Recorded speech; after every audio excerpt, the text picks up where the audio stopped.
વંદે ગુજરાત।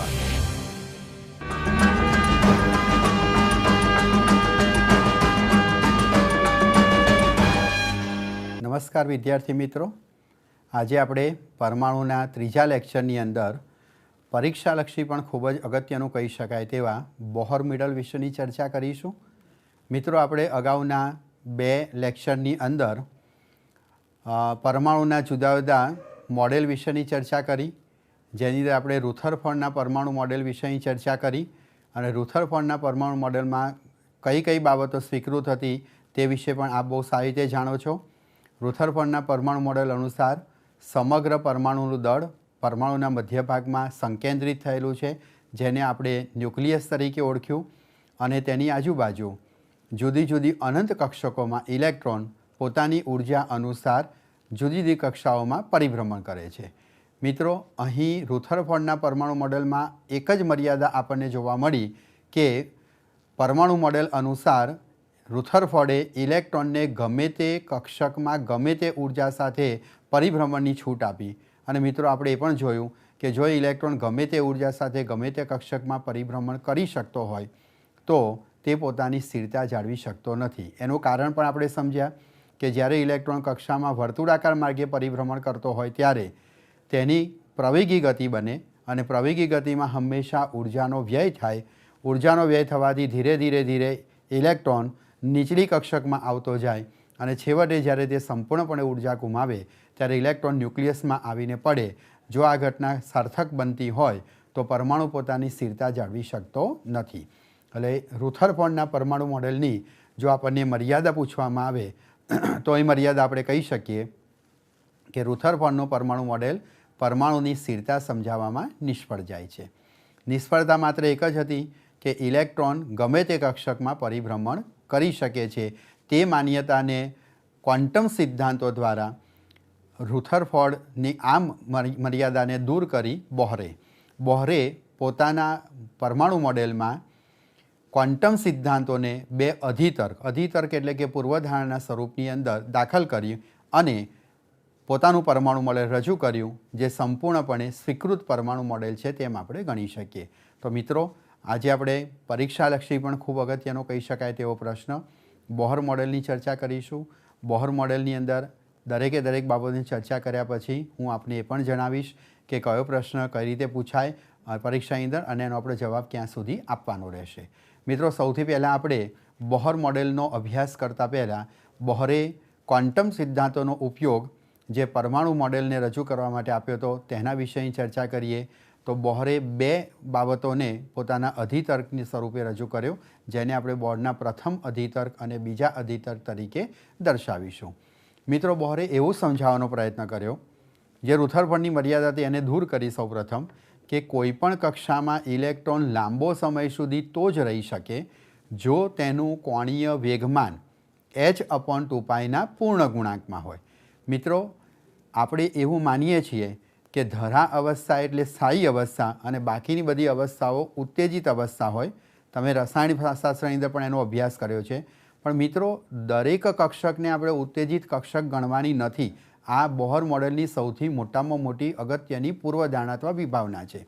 મિત્રો, આપણે આજકાલ તો ફ્લેટ સિસ્ટમ જે ખેલી છે, હવે તો 10-10 માળના મોટા ફ્લેટ પણ તમે જોયેલા છે। તો જનરલી આપણે જમીન ઉપર રહેતા હોય એ સૌથી સ્થાયી અવસ્થા છે, પણ પ્રથમ માળ, દ્વિતીય માળ અથવા તો 8મા માળે રહેતો વ્યક્તિ પણ જ્યારે એને સ્લેબ ભરી અને 8મે માળે રહેતો હોય, એટલી ઊંચાઈએ રહેતો હોય તો પણ એ ઘણા લાંબા સમય સુધી સ્થાયી અવસ્થામાં રહી શકે છે।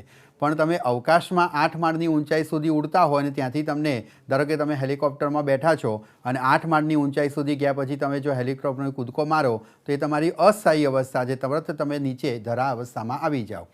પણ જો તમને એક પ્લેટફોર્મ પૂરું પાડવામાં આવ્યું હોય તો તમે ઘણા લાંબા સમય સુધી એટલી ઊંચાઈએ પણ સ્થાયી અવસ્થામાં રહી શકો। મિત્રો, સેમ આવો જ કોન્સેપ્ટ આપણે બોહરના પરમાણુ મોડેલની અંદર સમજવાનો છે। એટલે મિત્રો, કેટલાક વિદ્યાર્થીઓની અંદર એક ખોટો ખ્યાલ પ્રવર્તતો હોય છે કે ધરા અવસ્થા સિવાયની બધી જ અવસ્થાઓ ઉત્તેજિત ગણાય, તે ખ્યાલ ખરેખર ખોટો છે।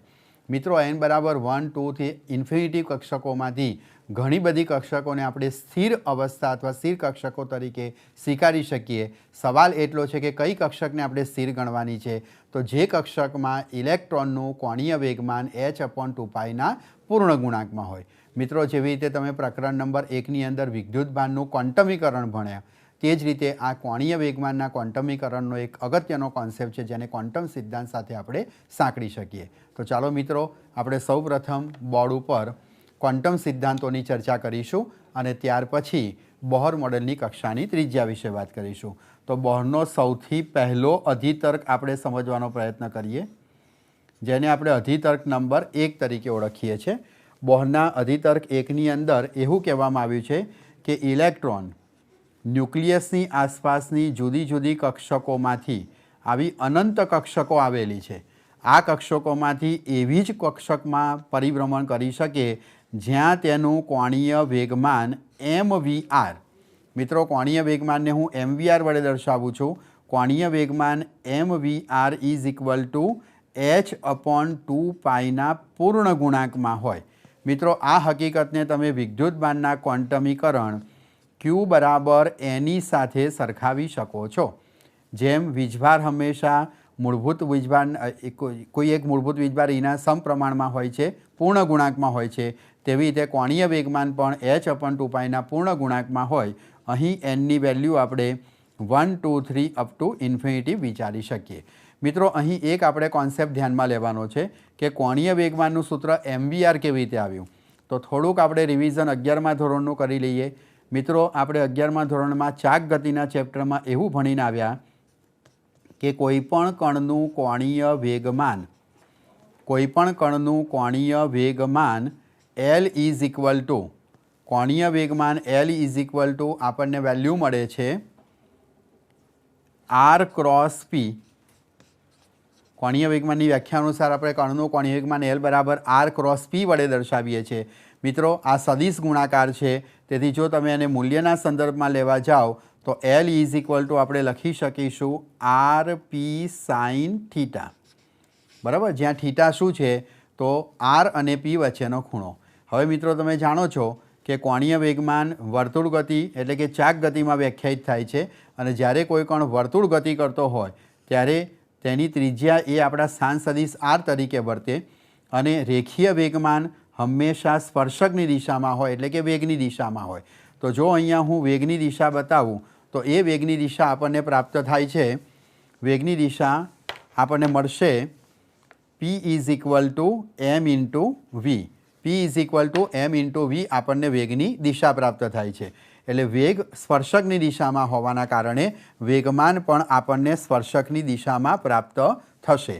એટલે બંને વચ્ચેનો ખૂણો થશે π/2 અને એના કારણે થઈ આપણે અહીં થીટા ઇઝ ઇક્વલ ટુ π/2 મૂકીએ તો કોણીય વેગમાન L ઇઝ ઇક્વલ ટુ આપણને સમીકરણ પ્રાપ્ત થશે r ઇન્ટુ p।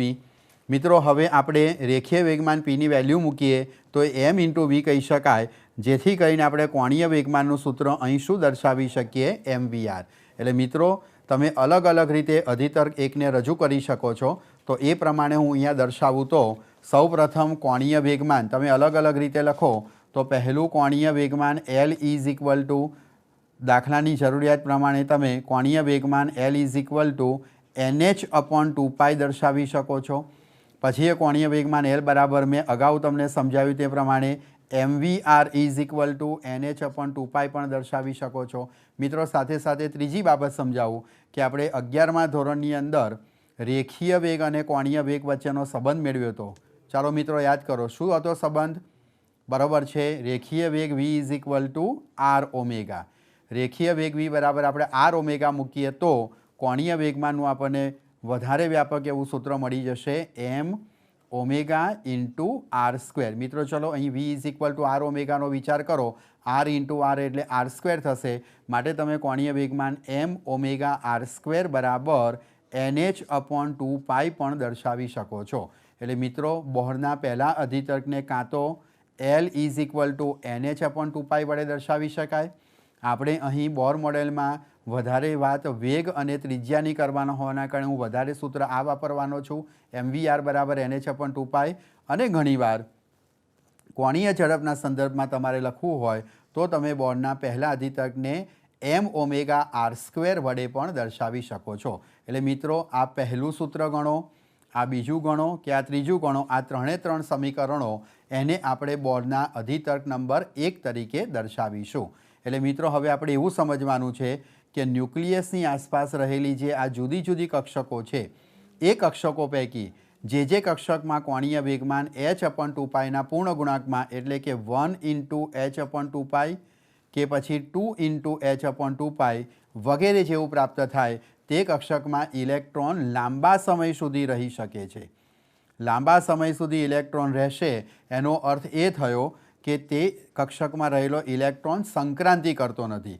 સામાન્ય રીતે એવું હોય કે ઇલેક્ટ્રોન જેવી ઉપલી કક્ષકમાં જાય તો તરત જ એ ઉપલી કક્ષકમાંથી નીચલી કક્ષકમાં સંક્રાંતિ કરે, પરંતુ જો આ કક્ષકમાં તેનું કોણીય વેગમાન h/2πના પૂર્ણ ગુણાંકમાં હોય તો તે ઉપલી કક્ષકમાં રહેવા છતાં પણ સ્થાયી અવસ્થામાં રહેશે। માટે જે કક્ષકોમાં કોણીય વેગમાન આપણને h/2πના પૂર્ણ ગુણાંકમાં મળે તેને આપણે સ્થાયી કક્ષકો તરીકે ઓળખીશું। તો મિત્રો આ પણ એક અગત્યની બાબત નોંધવા જેવી છે। કોને આપણે સ્થાયી કક્ષકો કહીશું? તો જે કક્ષકમાં ઇલેક્ટ્રોનનું કોણીય વેગમાન h/2πના પૂર્ણ ગુણાંકમાં પ્રાપ્ત થાય તે કક્ષકોને આપણે સ્થાયી કક્ષકો તરીકે ઓળખીશું। તો મિત્રો આ થઈ બોહરના પહેલા અધિતર્કની વાત। હવે આપણે બોહરના અધિતર્ક નંબર 2ની ચર્ચા કરીએ। બોહરનો અધિતર્ક નંબર 2 એ ઉર્જાનો તફાવત બતાવે છે। મિત્રો જો ઇલેક્ટ્રોન એવી કક્ષકમાં જાય કે જ્યાં આગળ તેનું કોણીય વેગમાન h/2πના પૂર્ણ ગુણાંકમાં નથી તો એ સંજોગોમાં એ કક્ષકો અસ્થાયી કક્ષકો છે। અસ્થાયી કક્ષકમાં ગયેલો ઇલેક્ટ્રોન તરત જ નીચલી કક્ષકમાં સંક્રાંતિ કરશે। જેમ આપણે આપણા હાથમાં રહેલા ક્રિકેટના દડાને ઉછાળીએ તો જેવો ઉપર જશે એવો તરત જ ક્ષણિક ઊંચાઈ પ્રાપ્ત કરીને આપમેળે તરત નીચે ગતિ કરશે, એવું જ ગતિ ઇલેક્ટ્રોનની થશે। માની લો કે મારી પાસે આ બે કક્ષકો છે, આ કક્ષક સ્થાયી છે, સ્થાયી કક્ષકમાં રહેલા ઇલેક્ટ્રોનની કક્ષાનો નંબર હું I કહું છું અને ત્યાં આગળ ઇલેક્ટ્રોન પાસે રહેલી ઉર્જા આપણે EI વડે દર્શાવીએ। EI કક્ષકમાં રહેલો ઇલેક્ટ્રોન ધારો કે ઉર્જા પ્રાપ્ત કરી અને ઉપલી અહીંયા અસ્થાયી કક્ષક એવી F નંબરની કક્ષકમાં જાય છે। માની લો કે F નંબરની કક્ષકમાં તેની પાસે રહેલી ઉર્જા EF છે। કોઈક રીતે ઉર્જા મેળવીને તે ઉપર ગયો પણ આ કક્ષકમાં તેનું કોણીય વેગમાન h/2πના પૂર્ણ ગુણાંકમાં ન હોવાથી તે અસ્થાયી કક્ષક ગણાશે અને ઇલેક્ટ્રોન તરત જ ફક્ત 10⁻8 થી 9 સેકન્ડના ગાળામાં જેવો ઉપર ગયો નથી કે તરત ઉછાળેલા દડાની જેમ એ તરત જ નીચે આવશે અને જ્યારે ઇલેક્ટ્રોન આ નીચે આવે ત્યારે એ પોતાની વધારાની ઉર્જા અહીં વિકિરણના સ્વરૂપમાં ઉત્સર્જિત કરે છે।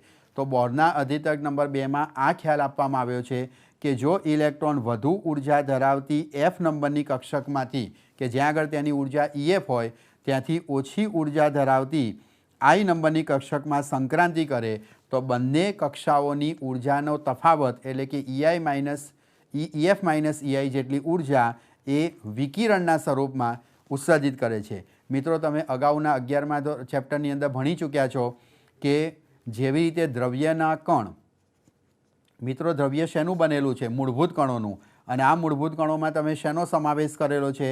તો ઇલેક્ટ્રોન, પ્રોટોન અને ન્યુટ્રોન જેવા મૂળભૂત કણોનો સમાવેશ કર્યો છે। તેવી રીતે વિકિરણનો જે કણ છે તે ફોટોન છે, તેવું તમે 11મા ચેપ્ટરની અંદર ભણ્યા।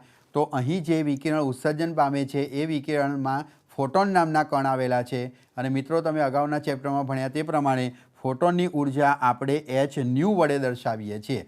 એટલે આનો અર્થ એ થયો કે બોહરના અધિતર્ક નંબર 2માં આપણે એમ કહીશું કે જ્યારે ઇલેક્ટ્રોન વધારે ઉર્જા ધરાવતી EF કક્ષકમાંથી ઓછી ઉર્જા ધરાવતી EI કક્ષકમાં સંક્રાંતિ કરે ત્યારે બંને કક્ષકોની ઉર્જાના તફાવત જેટલી ઉર્જા આપણને વિકિરણના સ્વરૂપમાં ઉત્સર્જિત થયેલી જોવા મળશે અને એ વિકિરણની ઉર્જા આપણે hν વડે દર્શાવી શકીએ। મિત્રો એક ફોટોન હશે તો hν, એ જ પ્રમાણે તમે જેટલા પણ ફોટોન ઉત્સર્જ થશે એ પ્રમાણે તમે ઉર્જા મેળવી શકશો। તો મિત્રો બોહરનો પહેલો અધિતર્ક સ્થિર કક્ષકોનો ખ્યાલ આપે છે અને બોહરનો બીજો અધિતર્ક સંક્રાંતિ દરમિયાન ઉત્સર્જન પામતા વિકિરણની ઉર્જાનો આપણને ખ્યાલ આપે છે। મિત્રો આ બંને ઉર્જાઓના તફાવતને ધ્યાનમાં લઈ અને હવે આપણે બોહરના પરમાણુ મોડેલ વિશેની ચર્ચા કરીશું। મિત્રો બરોબર ધ્યાન આપણે આપીશું કે બોહરે આ જે બે સિદ્ધાંતોનો ઉપયોગ કર્યો તેમાં મોડર્ન ફિઝિક્સનો ઉપયોગ થયો છે. અહીં ઇલેક્ટ્રોન જ્યારે વધારે ઉર્જામાંથી ઓછી ઉર્જાની અંદર સંક્રાંતિ કરે ત્યારે ઇલેક્ટ્રોનની ઉર્જા ફોટોન એટલે કે કણ સ્વરૂપે ઉત્સર્જિત થાય છે. મિત્રો, તમે 11મા ચેપ્ટરની અંદર ચર્ચા કરી તે મુજબ પ્રકાશ એ દ્વૈત સ્વભાવ ધરાવે છે. અહીં પ્રકાશનું ઉત્સર્જન ભલે તરંગ સ્વરૂપે થતું હોય પણ જે ઉર્જાનું ઉત્સર્જન છે તે આપણે કણ સ્વરૂપે એટલે કે ફોટોનના સ્વરૂપમાં લીધું છે. માટે આપણે એમ કહીશું કે બોહરે ક્વોન્ટમ સિદ્ધાંત એટલે કે વિકિરણના દ્વૈત સ્વભાવનો પોતાના પરમાણુ મોડેલમાં ઉપયોગ કર્યો કે જેની મદદથી ઇલેક્ટ્રોન કઈ રીતે એક કક્ષકમાંથી બીજા કક્ષકમાં સંક્રાંતિ અનુભવે છે તે આપણે સરળતાથી સમજી શકીશું. તો ચાલો મિત્રો, હવે આપણે બોહર મોડેલની વિસ્તૃત ચર્ચા કરીએ. બોહર મોડેલ સંપૂર્ણ ચર્ચામાં આપણે લઈશું, જેની અંદર આપણે કક્ષામાં પરિભ્રમણ કરતા ઇલેક્ટ્રોનના વેગ વિશેની ચર્ચા કરીશું. સાથે સાથે ઇલેક્ટ્રોન જે કક્ષામાં પરિભ્રમણ કરે છે તે કક્ષાની ત્રિજ્યાનું પણ સૂત્ર મેળવીશું. અને જો ઇલેક્ટ્રોન પરિભ્રમણ કરતો હો તો આપણે જાણીએ છીએ મિકેનિક્સ અનુસાર કે દરેક પરિભ્રમણ કરતા પદાર્થ પાસે કુલ ઉર્જા એટલે કે ગતિ ઉર્જા અને સ્થિતિ ઉર્જા પણ હોય છે. તો આપણે એના સમીકરણોની પણ ચર્ચા કરીશું. તો ચાલો મિત્રો, હવે આપણે જોઈશું કે બોહર મોડેલ પ્રમાણે કક્ષાની ત્રિજ્યા અને વેગ આપણને કેટલી રીતે પ્રાપ્ત થાય છે. મિત્રો, હવે આપણે ચર્ચા શરૂ કરીએ છીએ બોહર મોડેલની. બોહર મોડેલમાં સૌપ્રથમ આપણે કોઈપણ કક્ષામાં પરિભ્રમણ કરતા ઇલેક્ટ્રોનના વેગની વાત કરીએ. ચાલો મિત્રો, હું એક ન્યુક્લિયસની ચર્ચા કરું છું. ચાલો, ન્યુક્લિયસ પાસે રહેલો વીજભાર કેટલો? તો અગાઉના લેક્ચરમાં સમજાવ્યું તે પ્રમાણે પરમાણુના ન્યુક્લિયસમાં ધન વીજભારિત પ્રોટોન છે અને પ્રોટોનની સંખ્યા એ પરમાણુ ક્રમાંક દર્શાવે તો આપણને ન્યુક્લિયસનો વીજભાર પ્રાપ્ત થશે પ્લસ જેડી જેટલો. મિત્રો, ન્યુક્લિયસ પાસે જેડી જેટલો વીજભાર છે અને એવું માની લઈએ કે આર જેટલી ત્રિજ્યા ધરાવતી એક કક્ષકમાં એક ઇલેક્ટ્રોન વર્તુળાકાર માર્ગે પરિભ્રમણ કરશું. મિત્રો, અહીં બોહર મોડેલની એક મર્યાદા પણ છતી થાય છે કે બોહરે પોતાની મોડલની અંદર ઇલેક્ટ્રોનની કક્ષાને સંપૂર્ણપણે વર્તુળાકાર ધારી છે એટલે કે કક્ષાની ત્રિજ્યા આર અચળ રહે. જ્યારે દરેક પરમાણુમાં એવું જરૂરી નથી કે આ કક્ષાની ત્રિજ્યા વર્તુળાકાર હોય. એ ગુરુત્વાકર્ષણના ચેપ્ટરમાં ભણ્યા પ્રમાણે લંબ વર્તુળ પણ હોઈ શકે. એટલે બોહર મોડેલની મર્યાદા અહીં પણ છતી થાય છે, આપણે ધ્યાનમાં લેવું જોઈએ. તો મિત્રો, આ કક્ષાની અંદર એક ઇલેક્ટ્રોન પરિભ્રમણ કરી રહ્યો છે. મિત્રો, હવે સૌપ્રથમ આપણે આ પરિભ્રમણ કરતા ઇલેક્ટ્રોનના રેખીય વેગની વાત કરીશું. મિત્રો, આપ સારી રીતે જાણો છો કે જ્યારે કોઈ પણ કણ વર્તુળાકાર ગતિ કરતો હોય ત્યારે એનો વેગ આપણને સ્પર્શકની દિશામાં પ્રાપ્ત થાય છે. હું અહીં આ કક્ષાની ત્રિજ્યા n વડે દર્શાવીશ. આપણે આ nમી કક્ષા લીધી છે એટલે nમી કક્ષકમાં રહેલા ઇલેક્ટ્રોનના વેગને આપણે vn વડે દર્શાવીશું. મિત્રો, આપ બહુ સારી રીતે જાણો છો કે કોઈપણ પદાર્થને જ્યારે વર્તુળ ગતિ કરવી હોય ત્યારે આ વર્તુળ ગતિ માટે જરૂર પડે છે કેન્દ્રગામી બળની. અને અહીં ઇલેક્ટ્રોનને વર્તુળ ગતિ માટે જરૂરી એવું કેન્દ્રગામી બળ કોણ પૂરું પાડશે? ચાલો વિચારો. આપણે અગાઉના લેક્ચરમાં ચર્ચા કરી ચૂક્યા છીએ કે અહીં ઇલેક્ટ્રોનને વર્તુળ ગતિ માટે જરૂરી એવું કેન્દ્રગામી બળ પ્રોટોન અને ઇલેક્ટ્રોન વચ્ચે લાગતા કુલંબીય આકર્ષણ બળવાળા એટલે કે વિદ્યુતીય બળ દ્વારા પ્રાપ્ત થશે. તો એ મુજબ આપણે અહીં લખી શકીએ કે ઇલેક્ટ્રોનને વર્તુળ ગતિ માટે જરૂરી એવું કેન્દ્રગામી બળ ઇઝ ઇક્વલ ટુ કેન્દ્રગામી બળ ઇઝ ઇક્વલ ટુ આપણે દર્શાવીશું વિદ્યુત બળ. અહીં ઇલેક્ટ્રોનને જરૂરી કેન્દ્રગામી બળ એ વિદ્યુત બળ દ્વારા પ્રાપ્ત થશે. મિત્રો, કેન્દ્રગામી બળનું સૂત્ર શું છે? તો mv².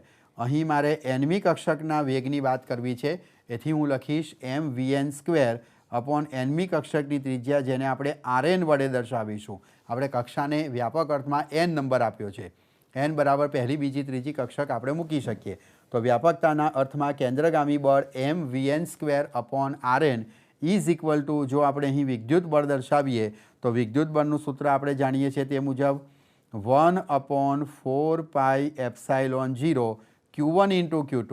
મિત્રો, Q1 તરીકે આપણી પાસે વીજભાર છે જેડી અને Q2 તરીકે ઇલેક્ટ્રોનનો વીજભાર ભલે ઋણ છે પણ અહીં આપણે આકર્ષી બળ છે એવું કહીશું. તેથી ઋણ ચિહ્ન મૂલ્યમાં મૂકવાની જરૂર રહેતી નથી. અને અપોન આપણે લખીશું અંતરનો વર્ગ. તો આ બે વીજભાર વચ્ચેનું અંતર એ કક્ષાની ત્રિજ્યા જેટલું છે એટલે આપણને rn² જેટલું પ્રાપ્ત થશે. તો mvn² upon rn is equal to 1/4πε0 જેડી ઇન્ટુ E अपॉन RN² सूत्र मळ्युं। चलो मित्रों, આપણે અહીં પહેલાં સૌપ્રથમ વેગ વિશેની વાત કરવી છે। તો અહીંથી હું કક્ષાની ત્રિજ્યા r ને કેન્સલ કરું તો મને અહીં સમીકરણ મળે છે m × vn² is equal to 1/4πε0 z² upon RN। આપણને આ મુજબનું સમીકરણ પ્રાપ્ત થયું, બરાબર, જે આપણને m × vn² ની કિંમત આપે છે। જો મિત્રો હું આના ઉપરથી માત્ર vn² ની વેલ્યુ પ્રાપ્ત કરું તો vn² ઇઝ ઇક્વલ ટુ આપણને જોવા મળશે 1/4πε0 × m z² अपॉन RN। આપણને આ મુજબનું સમીકરણ પણ જોવા મળે। અહીં m એ ઇલેક્ટ્રોનનું દળ છે, vn² લખવાથી આપણને અહીં છેદમાં પ્રાપ્ત થયું। મિત્રો, આ રીતે આપણને વેગનો વર્ગ પ્રાપ્ત થયો। આ સમીકરણ ઉપરથી પણ આપણે વર્ગમૂળ લઈ અને આપેલી વેલ્યુને અનુરૂપ તમે vnની વેલ્યુ પ્રાપ્ત કરી શકો છો। હવે હું અહીં બોહરના આ સમીકરણને આપણે સમીકરણ નંબર 1 તરીકે ઓળખીશું। હવે હું બોહરના પહેલા અધિતર્કનો ઉપયોગ કરી અને ફરીથી આ વેગ મેળવીશ।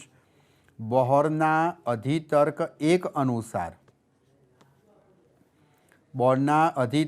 1 અનુસાર આપણે કણનું કોણીય વેગમાન લખીએ mvr, તો m × vn × RN। મિત્રો, nમી કક્ષક હોવાના કારણે mvr જ મેં લખ્યું છે, પણ nમી કક્ષકનો વેગ vn અને ત્રિજ્યા RN દર્શાવ્યું તો ઇઝ ઇક્વલ ટુ આપણને અહીંયા વેલ્યુ પ્રાપ્ત થાય છે nh/2π। મિત્રો, હવે આ સમીકરણમાં અહીં આપણે વેગનો વર્ગ મેળવ્યો હતો, તો અહીં પણ હું વેગનો વર્ગ મેળવી શકું। આ m vn × RN સમીકરણ જે છે એ સમીકરણ પરથી આપણે આ સમીકરણની સાથે એને સરખાવી અને વેલ્યુ પ્રાપ્ત કરીશું વેગની। તો આ જે સમીકરણ છે તેનો સૌપ્રથમ આને સમીકરણ નંબર 2 તરીકે આપણે ઓળખીએ અને એ સમીકરણનો ઉપયોગ કરી અને અહીં આપણે વેગનું સૂત્ર પ્રાપ્ત કરી શકીશું। આ સમીકરણ તમે ધ્યાનથી જુઓ। આ સમીકરણની અંદર આપણને વેલ્યુ આપેલી છે m vn² is equal to 1/4πε0 z² upon RN। મિત્રો, આ સમીકરણને આ સમીકરણ સાથે સામ્યતા મેળવવા માટે હું અહીંયા સમીકરણમાંથી RN ને બરાબરની આ બાજુ લઉં છું। તો તમે આ સમીકરણને ધ્યાનથી કેવી રીતે લખી શકશો? તો જુઓ મિત્રો, m × જે vn² છે એમાંનો એક vn હું અલગથી લખું છું અને કૌંસમાં બીજો એક vn લખ્યો એટલે કે m vn, અને બરાબરની આ બાજુથી અહીંયા જે RN છે એને અહીં લાવવાથી અંશમાં મળ્યું × RN ઇઝ ઇક્વલ ટુ આપણને સમીકરણ પ્રાપ્ત થયું 1/4πε0 × z² अपॉन RN। હવે એ RN બરાબરની આ બાજુ લીધું છે એટલે આપણને એ સમીકરણમાં મળશે માત્ર z²। આ સમીકરણમાં સમીકરણ નંબર 2 ની વેલ્યુ મૂકું, m vn × RN બરાબર nh/2π મૂકીશું તો vn ગુણ્યા nh/2π ઇઝ ઇક્વલ ટુ અહીં આપણને જોવા મળશે z² अपॉन 4πε0। બરાબર છે મિત્રો? અને આના ઉપરથી આપણે જો વેગ vn ને સૂત્ર કરતાં બનાવીએ તો વેગ vn ઇઝ ઇક્વલ ટુ આપણને સમીકરણ પ્રાપ્ત થાય છે। મિત્રો, અહીં 2π અને 4π કેન્સલ કરવાથી અહીંયા 2 વધે, બરાબર છે? તો એના ઉપરથી vn બરાબર આપણને શું પ્રાપ્ત થશે? z² अपॉन 2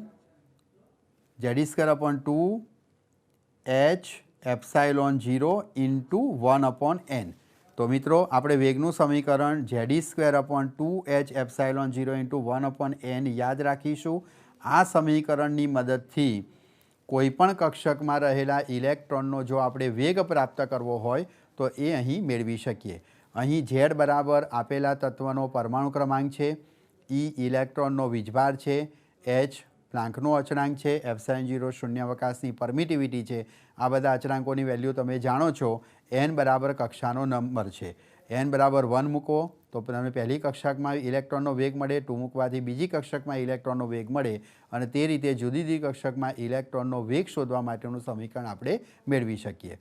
તો આ આપણો બોહર મોડેલનો પહેલો પ્રશ્ન થયો કે જે પ્રશ્ન અનુસાર તમને એવું પૂછવામાં આવ્યું હોય કે બોહરના 2 અધિતર્ક જણાવી અને કક્ષામાં પરિભ્રમણ કરતા ઇલેક્ટ્રોનના વેગનું સૂત્ર પ્રાપ્ત કરો।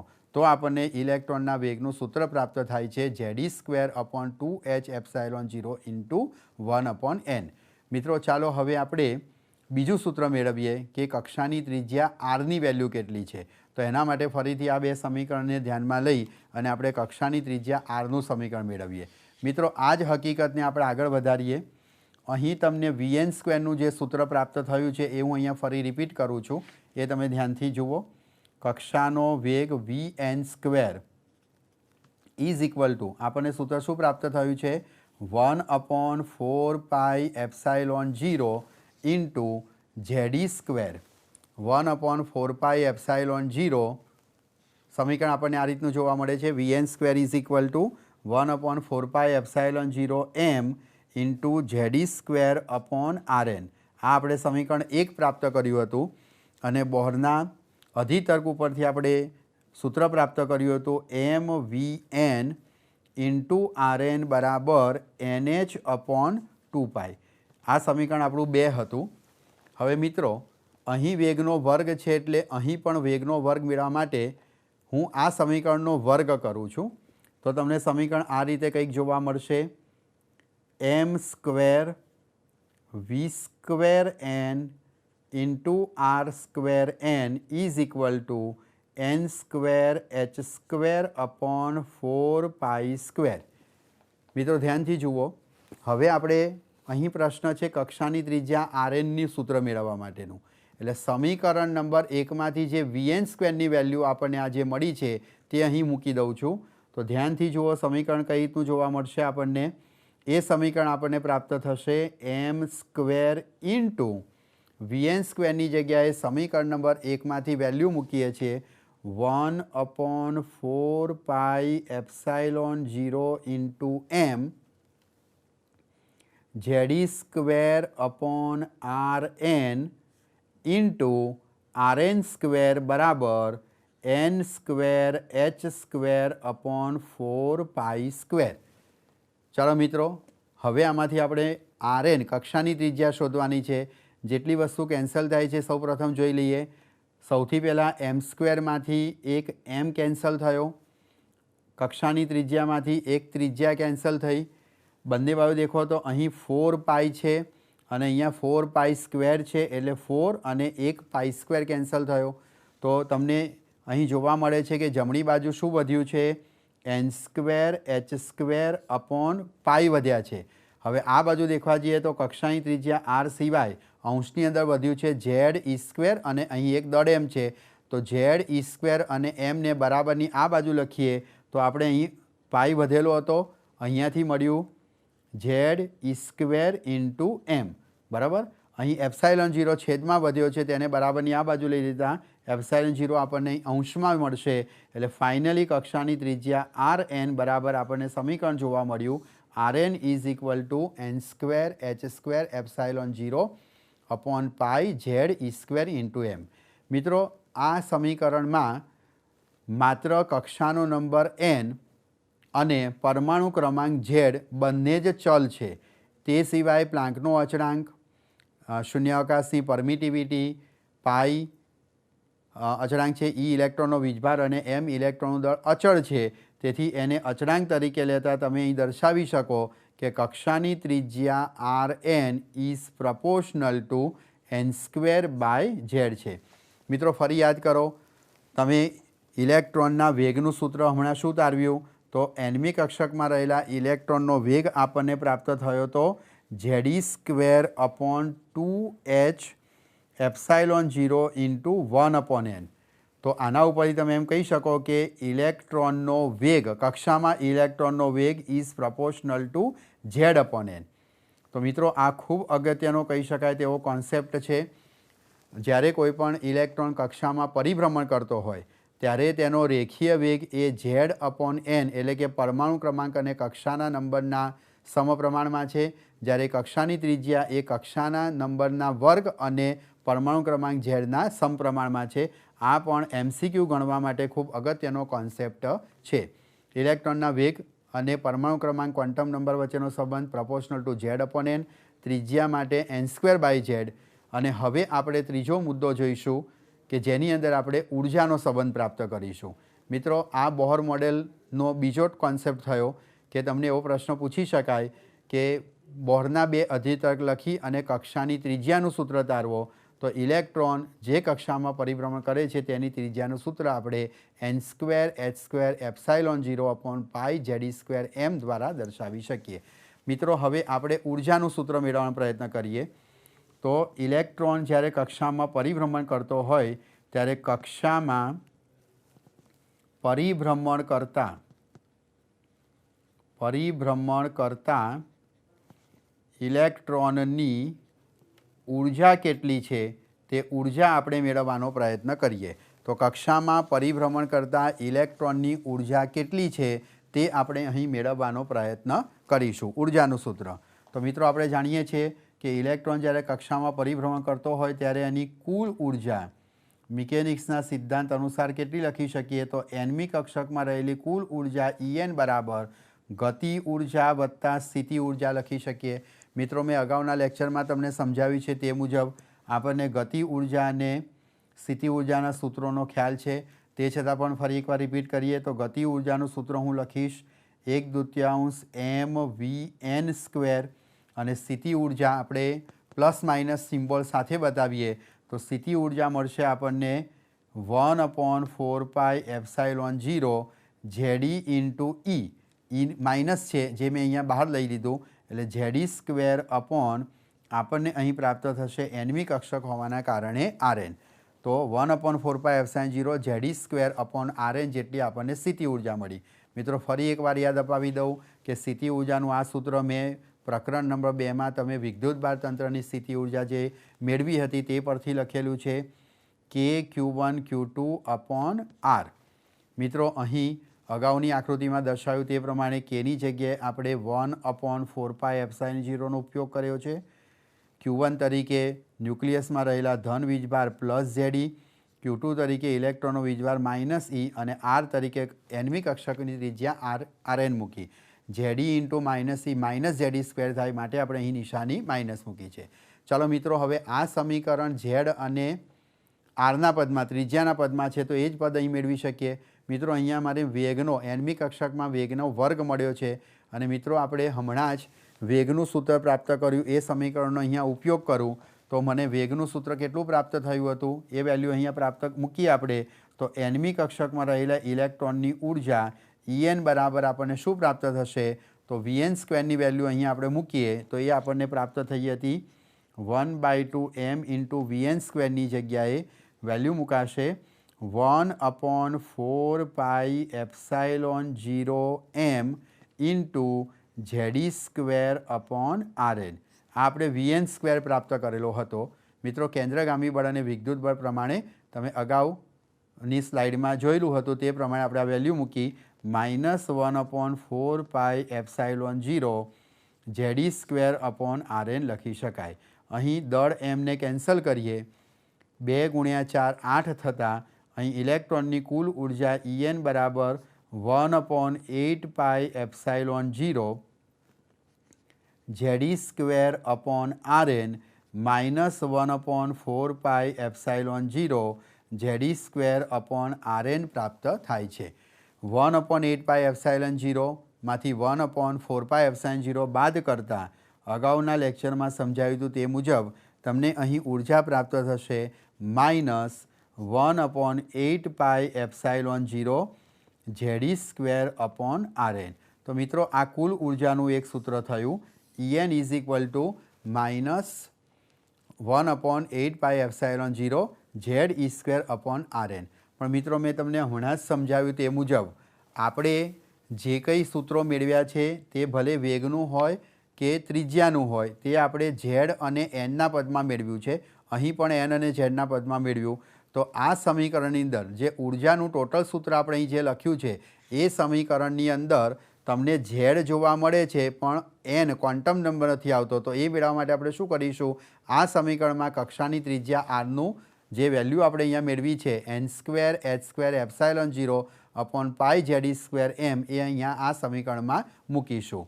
તો આ જે ઉર્જાનું સૂત્ર છે તે સમીકરણમાં હું કક્ષાની ત્રિજ્યા Rની વેલ્યુ મૂકું તો મને સમીકરણ કઈ રીતનું જોવા મળશે? ચાલો એ આપણે સાદરૂપ આપીએ। તો ઈએનનું સૂત્ર તમને આ રીતનું અહીં જોવા મળે છે. એ ઈએનના સમીકરણ પરથી આપણે આગળ વધીએ તો આરએનની વેલ્યુ મૂકતા કક્ષાની ત્રિજ્યા ઈએન ઇઝ ઇક્વલ ટુ તમને જોવા મળશે -1/8πε0 જેડી સ્ક્વેર અપોન આરએનની વેલ્યુ લખું છું. આરએન છેદમાં હોવાથી એ વેલ્યુ ઉલટાઈને લખાશે.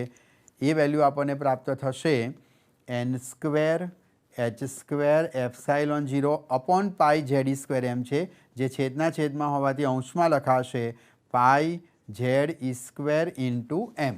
તો આપણને આ સમીકરણ આ રીતનું પ્રાપ્ત થયું.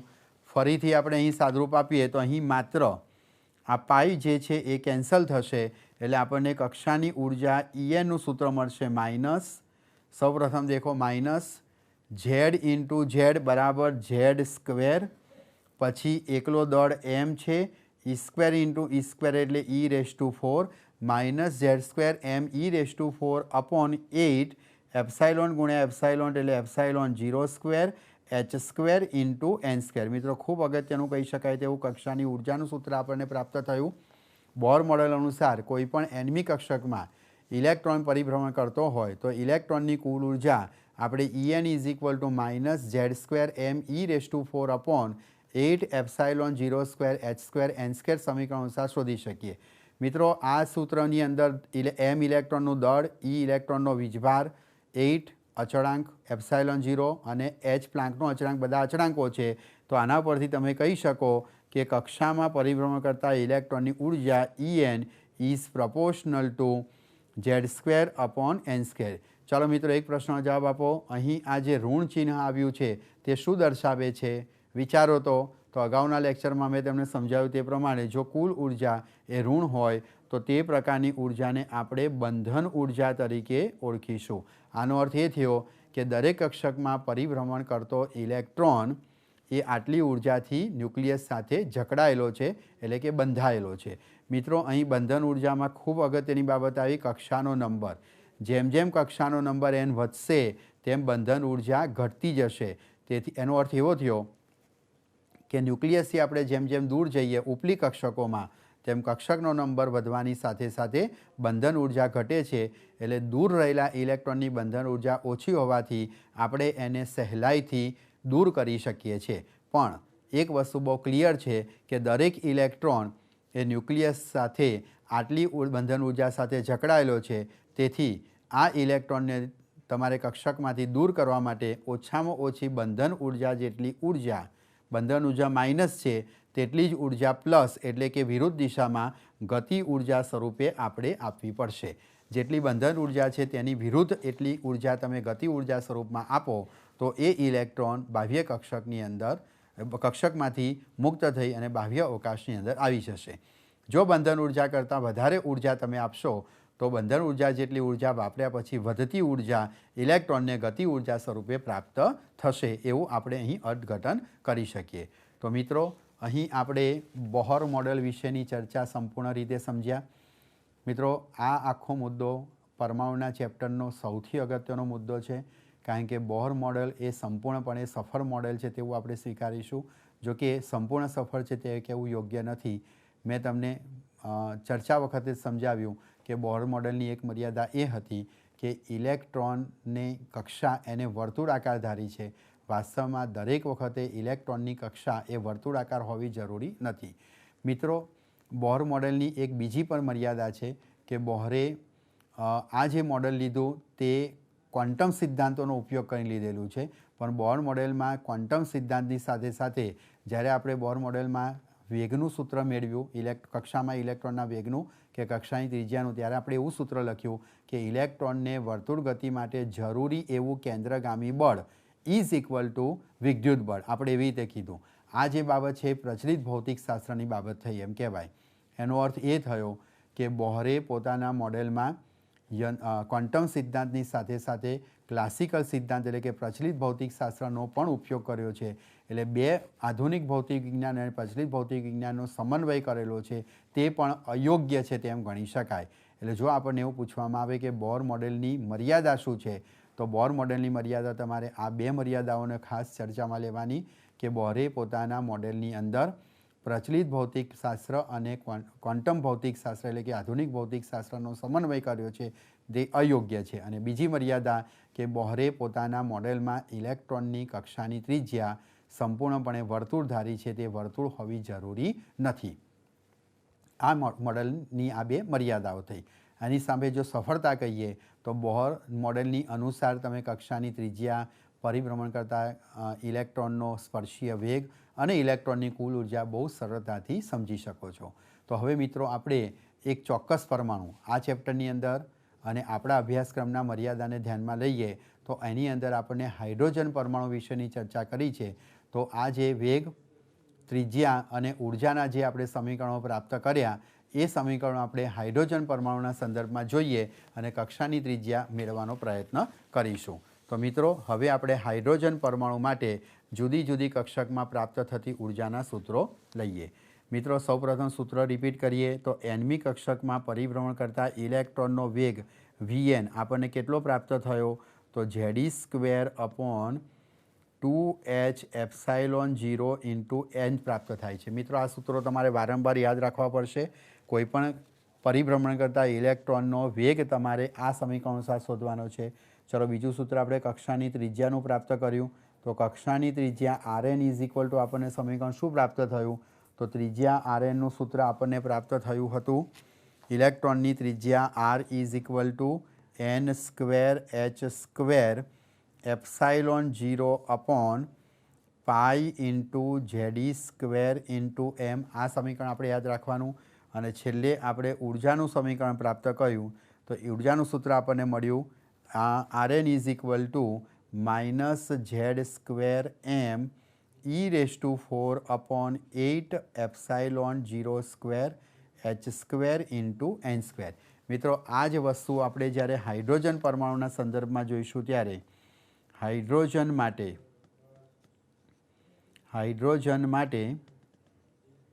Z = આપણે પરમાણુ ક્રમાંક 1 લઈએ તો હાઇડ્રોજન પરમાણુમાં nમી કક્ષકમાં પરિભ્રમણ કરતા ઇલેક્ટ્રોનનો વેગ આપણને પ્રાપ્ત થશે. આ સમીકરણમાં Z = 1 મૂકો પહેલા સમીકરણમાં એટલે e² સમીકરણ થયું 2h એપ્સાઇલોન 0 × n.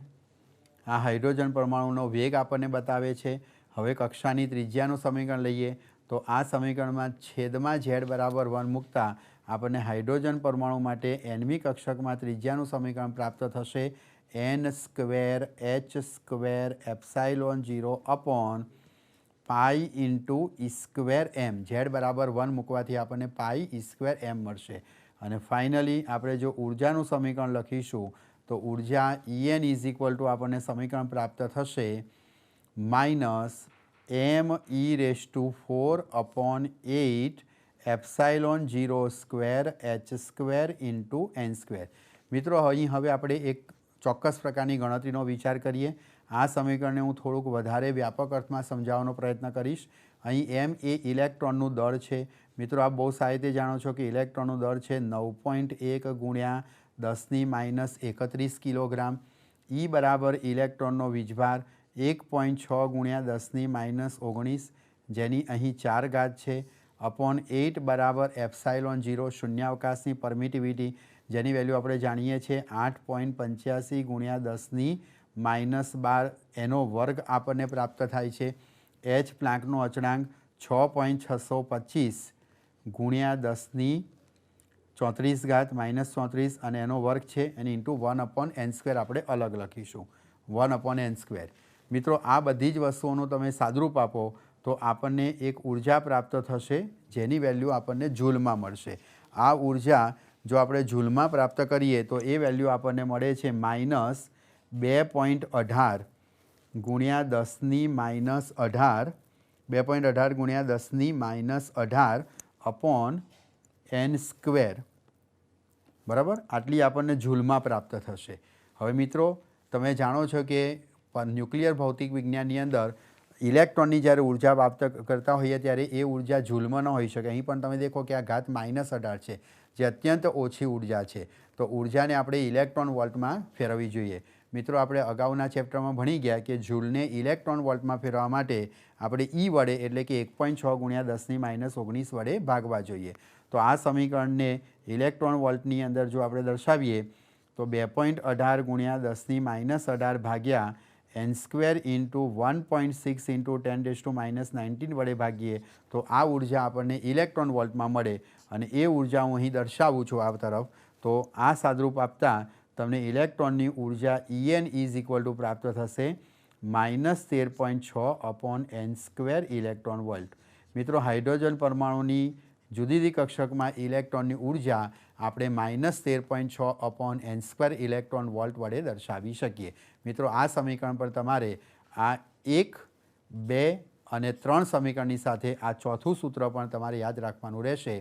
ફરી યાદ અપાવું કે આપણા જ પ્રકરણની અંદર ફક્ત હાઇડ્રોજન પરમાણુ વિશેની ચર્ચા હોવાના કારણે તમારે કક્ષામાં પરિભ્રમણ કરતા ઇલેક્ટ્રોનનો વેગ શોધવો હોય, ત્રિજ્યા શોધવી હોય, કુલ ઉર્જા શોધવી હોય કે પછી કુલ ઉર્જા હાઇડ્રોજનના સંદર્ભમાં વિચારવી હોય તો આ 4 સમીકરણનો વારંવાર ઉપયોગ કરવાનો આવશે.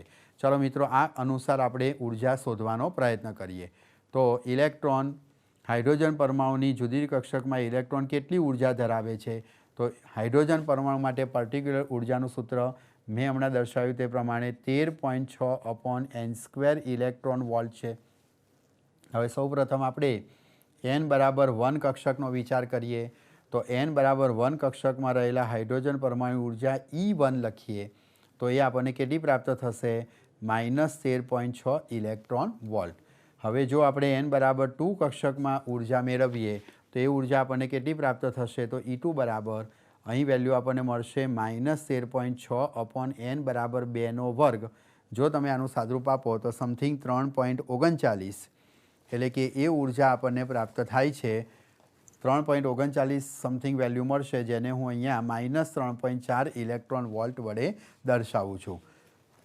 તો ઇલેક્ટ્રોનની બીજી કક્ષકમાં ઉર્જા આપણને પ્રાપ્ત થાય છે 3.6 ઇલેક્ટ્રોન વોલ્ટ, બરાબર, -3.4.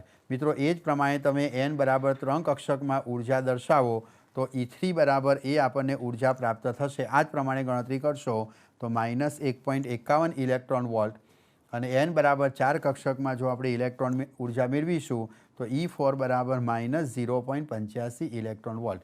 મિત્રો, આ બધા મૂલ્યો ઉપરથી તમે એમ કહી શકો છો કે જેમ જેમ કક્ષાનો નંબર વધે છે તેમ ઉર્જામાં ઝડપી ઘટાડો થાય છે. મિત્રો, આ બે વચ્ચે જ તમે ભેદ જુઓ. 13.6 અને 3.4 ઘણો બધો ઘટાડો એટલે કે લગભગ તમે બાદબાકીમાં જુઓ તો 10.2 ઇલેક્ટ્રોન વોલ્ટ જેટલી ઉર્જાનો તફાવત જોવા મળે છે. મિત્રો, આ જ આપણે જો એક પરમાણુ વર્ણપટના સંદર્ભમાં દર્શાવીએ તો ધરાસ્થિતિને હું અહીંયા n બરાબર 1 વડે દર્શાવું તો અહીં ઉર્જા આપણને 13.6 ઇલેક્ટ્રોન વોલ્ટ મળી અને જેવા આપણે n બરાબર 2 કક્ષકમાં જઈએ તો ખૂબ મોટો ગેપ ઉર્જાનો મળે. અહીં આપણને 10.2 ઇલેક્ટ્રોન વોલ્ટ ઉર્જા મળે. પછી ગેપ ક્રમશઃ ઘટતો જાય છે એટલે કે કન્ટિન્યુટી આપણને પ્રાપ્ત થાય છે. મિત્રો, બુકમાં 427 નંબરના પેજ ઉપર આપેલી આકૃતિ 12.8 તમે જોશો તો એનો સંપૂર્ણપણે ખ્યાલ તમને પરમાણુ વર્ણપટ વિશેનો મળશે. તો મિત્રો, આજે આપણે ખૂબ જ અગત્યનો કહી શકાય તેવું પરમાણુમાં બોહર મોડેલ વિશેની ચર્ચા કરી. બોહર મોડેલ પરીક્ષાલક્ષી પણ ઉપયોગી છે. પરીક્ષાના સંદર્ભમાં જોવા જઈએ તો બોહરના 2 અધિક તર્કોની સાથે આપણે 2 માર્કના પ્રશ્નમાં ફક્ત પરિભ્રમણ કરતા ઇલેક્ટ્રોનનો વેગ પૂછી શકે, કક્ષાની ત્રિજ્યા પૂછી શકે અને ત્રિજ્યા સાથે ઉર્જાનો પ્રશ્ન પણ આપણને 3 માર્ક અથવા તો 4 માર્કના વિસ્તૃત પ્રશ્ન તરીકે પૂછી શકાય. હું આશા રાખું છું કે આજનું આ લેક્ચર તમને પરીક્ષાલક્ષી પણ ખૂબ ઉપયોગી થશે. હવે પછીના લેક્ચરની અંદર આપણે બોહર મોડેલને લગતા કેટલાક પ્રશ્નોની ચર્ચા કરીશું. નમસ્કાર.